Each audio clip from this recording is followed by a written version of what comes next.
পিএসএলে যোগ দিলেন বাংলাদেশি তরুণ speed star Nahid Rana. তবে একাদশে ঢুকতে হলে তাকে লড়াইটা যাদের সঙ্গে করতে হবে, অনেকের সঙ্গে লড়াই করতে হবে। প্রথম কোনো বিদেশি ফ্র্যাঞ্চাইজি লিগ খেলতে পাকিস্তান পৌঁছেছেন বাংলাদেশি পেসার নাহিদ রানা। এমনিতেই জিম্বাবুয়ের বিপক্ষে প্রথম টেস্ট খেলতে গিয়ে তিনি লিগ পর্বের অর্ধেক ম্যাচই প্রায় 5টি ম্যাচ মিস করেছেন। তার উপর যে সময় পিএসএল ফ্র্যাঞ্চাইজি পেশোয়ার জালমির টিম হোটেলে উঠেছেন, এর 24 ঘন্টার কম সময়ের পর শুরু হয়েছে আরেকটি ম্যাচ। সব মিলিয়ে পিএসএলে যোগ দিলেও পেশোয়ারে একাদশে জায়গা পাওয়াটা অনিশ্চয়তা রয়েছে নাহিদ রানার। গতকাল শনিবার সন্ধ্যায় পিএসএল খেলতে ঢাকা থেকে রওনা করেন নাহিদ রানা।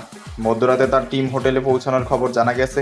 রানাকে স্বাগত জানিয়ে নিজেদের সামাজিক মাধ্যম অ্যাকাউন্টে পোস্ট করেছে বাবর আজমের নেতৃত্বাধীন পেশোয়ার জালমি।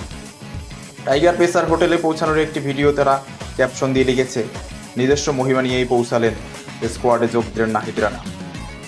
নাহিদ রানা পেশোয়ার স্কোয়াডে যুক্ত হওয়ার পর দিনই ম্যাচ রয়েছে দলটির। তবে অনুশীলন ছাড়াই দলটি তাকে খেলাবে কিনা সেটাই প্রশ্ন।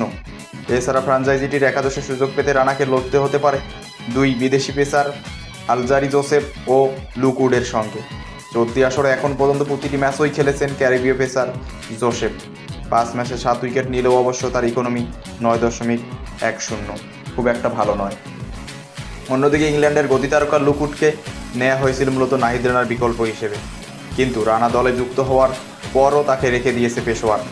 আসরে এখন পর্যন্ত 3টি ম্যাচ খেলে বাঁহাতি এই পেসার 6.81 ইকোনমিতে 5 উইকেট শিকার করেছেন এখন পর্যন্ত পেশোয়ারের 5টি ম্যাচে পালাবদল করে খেলানো হয়েছে 6 বিদেশিকে।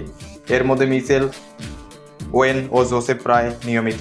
অস্ট্রেলিয়ান অলরাউন্ডার ওয়েন অলরাউন্ডার হওয়ায় তার বাড়তি চাহিদা থাকবেই, ফলে রানাকে লড়তে হচ্ছে বাকিদের সঙ্গে। যদিও পেসার হিসেবে তার মূল প্রতিদ্বন্দ্বী জোসেফ উড, এর বাইরে batter Tom Kohler Cadmore, spin allrounder George Linde ও ব্যাটার ম্যাক্স ব্রায়ানকে খেলালেও সুবিধা করতে পারেননি তারা। এদিকে ঢাকা ছাড়ার সময় পিএসএলে ভালো করার লক্ষ্য জানি নাহিদ রানা। ঢাকা পোস্টকে বলেছেন, ভালো করতে বেশ আত্মবিশ্বাসী তিনি। তরুণ এই গতিতারকার ভাষ্য, নিজের ব্যাপারে আমার আত্মবিশ্বাস আছে, আমি আমার সেরাটা দিতে চাই। নাহিদ রানা পিএসএল ড্রাফটে গোল্ডেন ক্যাটাগরি থেকে দলে ফেরায় পেশোয়ার জালমি। 3 বাংলাদেশি ক্রিকেটার পিএসএলে দল পাওয়ার পরও আসরের শুরু থেকে খেলার জন্য এনওসি দিয়েছিল বিসিবি শুধু 2 জনকে। নাহিদ রানাকে দিয়েছে 1 ম্যাচ পরে। যেহেতু বিসিবি নাহিদ রানাকে ভালোভাবে দেখাশোনা করছে, তাই তার মোটামুটি খেলাধুলার ক্ষেত্রে অনেক কিছু লক্ষ্য করে বিসিবি। তো আপনাদের কি মনে হয়, নাহিদ রানা কি পেশোয়ারের জার্সিতে খেলতে পারবে পরবর্তী ম্যাচে, এবং নাহিদ রানা কি তার বোলিং ঝলক দেখাতে পারবে? অবশ্যই কমেন্টে জানাবেন, এবং সারা বিশ্বের সব ধরনের খেলাধুলার খবরাখবর পেতে চ্যানেলটি সাবস্ক্রাইব করে পাশে